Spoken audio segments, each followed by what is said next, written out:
નમસ્કાર મિત્રો, હું છું સંજય દેસાઈ અને આપ જોઈ રહ્યા છો લલકાર ન્યૂઝ। અમદાવાદનો મહત્વ ગણાતો સુભાષ બ્રિજ છેલ્લા ઘણા સમયથી વાહન વ્યવહાર માટે બંધ છે। જે બ્રિજનો વચ્ચેનો સ્પાન જે બેસી જવાના કારણે તંત્ર દ્વારા તાત્કાલિક ધોરણે તેને બંધ કરવાનો નિર્ણય લેવામાં આવ્યો હતો। આ જોખમને ધ્યાનમાં રાખીને બ્રિજની નીચે પસાર થતો રિવરફ્રન્ટનો રોડ પણ સુરક્ષાના કારણોસર બંધ કરી દેવામાં આવ્યો હતો। પરંતુ હવે સમાચાર મળી રહ્યા છે કે જે રિવરફ્રન્ટનો આ રોડ છે તે ફરીથી વાહન વ્યવહાર માટે ખુલ્લો મૂકવામાં આવ્યો છે। મિત્રો, આગળ વધીએ તે પહેલા અમારી ચેનલ લલકાર ન્યૂઝને લાઈક, શેર અને સબસ્ક્રાઇબ કરવાનું ભૂલશો નહીં। રોડ ખુલતાની સાથે જ અમદાવાદીઓના મનમાં કેટલાક ગંભીર સવાલો ઉઠી રહ્યા છે। જો રિવરફ્રન્ટના નીચેના ભાગથી પસાર થવું સુરક્ષિત જ હતું અત્યાર સુધી, તો આટલા લાંબા સમય સુધી તેને જનતાની હાલાકી આપીને તેને બંધ કેમ રાખવામાં આવ્યો હતો?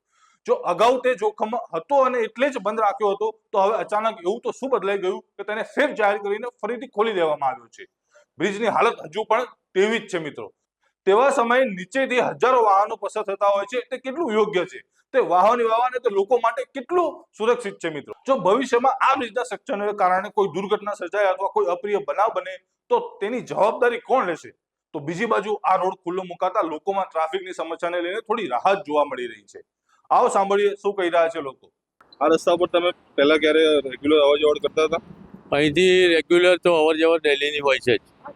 એક મહિના માટે આ રસ્તો બંધ હતો અને હવે ખુલ્લું મૂકી દેવામાં આવ્યો છે। અહીંયા ડેલી અવર જવરના લીધે બહુ તકલીફ પડતી હતી। જ્યારથી રસ્તો ખુલ્યો છે તો અવર જવર કરવામાં તકલીફ પડતી નથી। જે બ્રિજનું તોડી પડવાનું કામ કરવાનું છે, બ્રિજમાં ખામી સર્જાયેલી છે, તો તમને હવે અત્યારે અહીંથી નીકળતા કોઈ જોખમ દેખાય છે? તોડી પાડવાનું છે જોખમ, ને જે તકલીફ છે એના લીધે જાનનું જોખમ તો રહેલું જ છે। મારી જો બધા માટે જાનનું જોખમ રહેલું હોય છે। હા, અમે અવર જવર તો કરીએ છીએ આ રસ્તા ઉપર। અત્યારે થોડું સારું છે કે રસ્તો ખુલી ગયો છે આયરો, પણ જે પહેલા જે ટ્રાફિક નડતું હતું એનાથી અમે બહુ હેરાન થતા હતા જોબ જવામાં, કે પછી કંઈ ગામડે જવું હોય આપણે તો એમાં બહુ હેરાનગતિ થતી હતી આપણને। તો એ અત્યારે સારું છે કે અત્યારે આ રસ્તો ખુલી ગયો છે। રસ્તો એક મહિના માટે બંધ હતો, એની ઓપ્શનમાં તમે કયો રસ્તો યુઝ કરતા હતા અને ક્યાં કેટલી ટ્રાફિકની હાલાકી થતી? રસ્તો બંધ હતો એટલે અમારે આખું વાડ જ ફરીને જવું પડતું હતું। એટલે અમે ત્યાં આઈ થિંક એક દોઢ કલાક સુધી અમે ટ્રાફિકમાં ફસાઈ રહેતા હતા અને અમને ત્યાં બહુ ટ્રાફિક નડતું હતું, એટલે અમે જોબ પર બી બહુ લેટ થઈ જતા જવાનું। એટલે જે અમારા ટાઈમે કે અમારે વહેલા બી નીકળીએ અમે તો બી અમારે 8 કલાકની ડ્યુટી હોય તો અમારે 10 કલાક કે 12 કલાક થઈ જાય।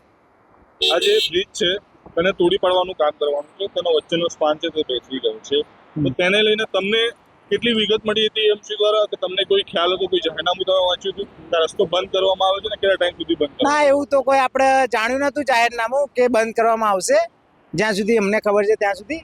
પણ જે આ રસ્તો બ્રિજને જોતા એવું લાગે છે કે જ્યારે બ્રિજ બહુ ભયજનક લાગે છે કે વહેલા મોડા કે પડી જાય તો આમાં લોકોને નુકસાન થઈ શકે છે। અત્યારે અહીંયાથી નીકળો છો તમે, તો આ જે બ્રિજ તેને ખામી સર્જાયેલી છે તેના લીધે તમને કોઈ જીવનું જોખમ લાગે છે, બીક લાગે છે અત્યારે અહીંથી નીકળતા? જીવનું જોખમ તો લાગે જ, કારણ કે ગમે ત્યારે બ્રિજ પડી શકે છે, બરાબર છે? ત્યારે ગમે ત્યારે આપણે હવે ફેમિલી વાળા માણસ હોય એટલે ગમે ત્યારે આપણે બી જાણે છે કે બહુ બધી જગ્યાએ આવા કિસ્સાઓ બની ચૂક્યા છે બ્રિજના, તો સ્વાભાવિક છે કે અહીંયા બી બ્રિજ પડી શકે છે।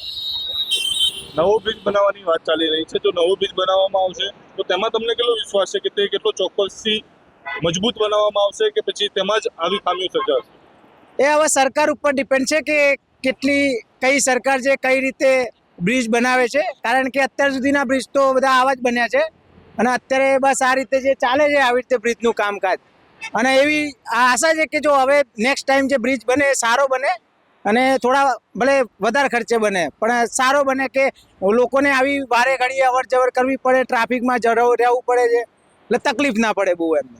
હવે અમે એવું તો છે કે દર વખતે તો અહીંથી નીકળે છીએ, પણ પહેલો રસ્તો જે છે ને પાછળવાળો, ત્યાં ટ્રાફિકની સમસ્યા ઘણી બધી છે। એટલે શું છે કે અહીંયાથી નીકળે છે, હવે જે બ્રિજ તો ડેમેજ છે પણ હવે શું કરીશું, નીકળવું તો પડે જ। તો આના સિવાય જે તમે ઓપ્શનનો રસ્તો યુઝ કરતા હતા તેમાં કેટલી ટ્રાફિકની હાલાકી થતી? લગભગ અડધો પોણો કલાક તો એમ જ ઘૂસી જતો હતો, બહાર નીકળવાની વાત તો અલગ રહી, પણ અડધો પોણો કલાક નીકળી જતો તેમાંથી બહાર। ટ્રાફિક ઘણી થાય છે એમાં। જે બ્રિજનું કામ છે, જે બ્રિજ નવો બનાવવાનો છે અને એનો જે વચ્ચેનો ભાગ છે સ્પાન તે બેસી ગયો છે, તો અહીંથી નીકળતા તમને કોઈ જીવનું જોખમ લાગે છે, કોઈ બીક લાગે છે? હા, એવું ઘણી વાર લાગે છે એવું, પણ શું છે કે હવે નીકળવું તો પડે જ, એની જગ્યા આવી જાય એટલે નીકળવું પડે। અમદાવાદનો સુભાષ બ્રિજ જે ઘણા સમય પહેલા બંધ કરવામાં આવ્યો હતો, આ બ્રિજમાં જે બ્રિજનો વચ્ચેનો ભાગ છે તેનો સ્પાન છે તે બેસી જતા આ બ્રિજને બંધ કરી દેવામાં આવ્યો હતો. ત્યારબાદ આપ જોઈ શકો છો કે બ્રિજના નીચેનો જે રિવરફ્રન્ટ ભાગ છે તેને પણ આ બ્રિજના સાથે સાથે બંધ કરી દેવામાં આવ્યો હતો. એવું કહેવામાં આવ્યું હતું કે જે બ્રિજનો સ્પાન છે તે બેસી જતા જે નીચેનો ભાગ છે રિવરફ્રન્ટનો તેમાં પણ લોકો માટે જોખમ સર્જાય તેવી હાલાકી છે, એટલે તે નીચેનો જે રિવરફ્રન્ટનો ભાગ છે તે પણ બંધ કરી દેવામાં આવ્યો હતો. ત્યારબાદ 26 ડિસેમ્બરે એક રિપોર્ટ સામે આવ્યો હતો કે જે બ્રિજનો નીચેનો ભાગ છે, જે સ્પાનનો ભાગ છે તે ઓકે છે, તેના લીધે જે નીચેનો ભાગ છે તે લોકોની અવરજવર, વાહનની અવરજવર માટે ખુલ્લો રાખી શકાય છે. પણ આજે 26 ડિસેમ્બર થઈ અને આ જે નીચેનો જે રિવરફ્રન્ટનો ભાગ છે તે એક્ઝેક્ટ 1 મહિના પછી ખોલવામાં આવ્યો છે. એટલે કે 1 મહિના સુધી એએમસી કોની રાહ જોઈ રહી હતી? લોકોને જેના લીધે જે ટ્રાફિકની હાલાકી ભોગવી પડી છે તેના માટે જવાબદાર કોણ છે? અને જો 1 મહિના સુધી બંધ રાખવામાં આવ્યો તો તેના પાછળનું ચોક્કસ કારણ શું છે? અને બીજી બાજુ વાત કરીએ તો જે પશ્ચિમથી પૂર્વ માટે જવાના જે ડાયવર્ઝન આપવામાં આવ્યા હતા, જે કે તેમ તમે પશ્ચિમથી પૂર્વ સાઈડ તમારે જવું હોય તો તમે વાડદ દધીચી બ્રિજ યુઝ કરી શકો છો, અને ત્યાં કાં તો પછી જે સાહેબા ગંડા બ્રિજ છે તે પણ યુઝ કરી શકો છો. ત્યારબાદ જે આ જે ડાયવર્ઝન છે તેમાં જે વાડદ સર્કલ છે અને જે સાહેબા ગંડા બ્રિજ છે તેમાં પણ ત્યાં પણ લોકોને ટ્રાફિકની હાલાકી ભોગવી પડે છે કે વાડદ સર્કલે જે બ્રિજનું કામ ચાલે છે જેના લીધે હેવી ટ્રાફિક સર્જાતો હોય છે. અને બીજી બાજુ જે સાહેબા ગંડા બ્રિજ છે તે પણ મેટ્રોના કામના કારણે તે પણ બંધ કરવામાં આવ્યો છે. એટલે આ જે લોકોને ટ્રાફિકની હાલાકી ભોગવી પડે છે તેના પાછળ જવાબદાર કોણ છે? કેમેરા પર્સન ધર્મેશ સાથે સંજય દેસાઈ, લલકા ન્યૂઝ, અમદાવાદ.